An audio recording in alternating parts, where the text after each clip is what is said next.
ખેડામાંથી આવ્યા ચોંકાવનારા દ્રશ્યો, લાકડાનો વૈકલ્પિક પુલ એકમાત્ર રસ્તો, લોકોને રોજ મોતનો રસ્તો થાય છે ભેટો. ખબર પડે અંગ્રેજો વખતના એક વૃદ્ધા, તેમના ધ્રુજતા પગ અને મોઢા પર ડરભર્યું સ્મિત.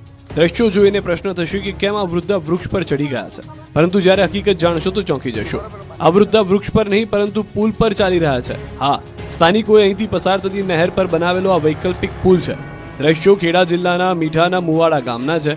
ગામમાં આશરે 300 લોકોની વસ્તી છે અને આ તમામ લોકો આ લાકડાના જોખમી પુલનો ઉપયોગ કરી રહ્યા છે. જોકે તેમના માટે આ નવી વાત નથી. વડીલોનો દાવો છે કે તેમણે આ જ પુલ પર પસાર થઈને ચપ્પલો ઘસી નાખ્યા છે, એટલે કે જીવન પૂરું કરી નાખ્યું. આજીવન આ જ રસ્તો છે. ચોમાસામાં આજ બનાવવો જ પડે અમારે, તો જ આ જવાય. ખીતરો આપણે જવાય જ નહીં. મેઇન રસ્તો વેરાવાનું છે, પણ વેરામ તો અત્યારે 2 માથોડા જેટલું પાણી એટલે જવાય જ નહીં. સ્થાનિકોનો દાવો છે કે અન્ય ઋતુઓમાં તો ઠીક, પરંતુ ચોમાસામાં 4 મહિના તેમને જીવના જોખમે આ જ પુલ પરથી પસાર થવું પડે છે. વૃદ્ધ હોય કે બાળકો, સાજા હોય કે માંદા, દરેક આ જ પરિસ્થિતિમાં પુલ પરથી તેમના માટે છેલ્લો વિકલ્પની વાત કરી રહ્યા છે. સ્થાનિકો એવો પણ દાવો કર્યો કે એવું નથી કે આ સમસ્યા માટે તેમણે કોઈ રજૂઆત નથી કરી. રજૂઆત તો કરી છે, પણ તેમને અત્યાર સુધી મળ્યું છે માત્ર આશ્વાસન.